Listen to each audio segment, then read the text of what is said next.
যদি খুব চ্যালেঞ্জিং কয়েকটা কাজ বলি, যদি একটা প্রজেক্ট ওয়াইজ বলি, আমাদের একটা স্কুল আছে চর এলাকায়, এবং এটা হচ্ছে কলকন্দ চর, রংপুর গঙ্গাচড়ার দিকে।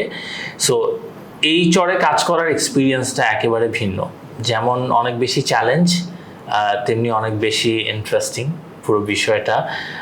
চর এলাকার মানুষরা খুবই মানে একটা আতিথেয়তাপূর্ণ হয়, প্লাস হচ্ছে গিয়ে খুবই অমায়িক একটা মানুষ হয়।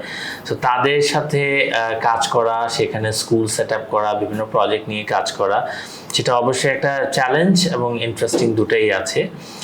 আর যদি একদম আলাদাভাবে বলি, লাস্ট ইয়ারে যে ফ্লাডটা ছিল সেটা আমাদের জন্য অনেক বড় একটা কাজ ছিল আর কি। বা আমার মনে হয় যে আমাদের আইএসএফ 15 বছরের ইতিহাসে দুর্যোগ মোকাবিলার যে সমস্ত কাজগুলো আছে, এটা সবচেয়ে বড়, সবচেয়ে চ্যালেঞ্জিং ছিল।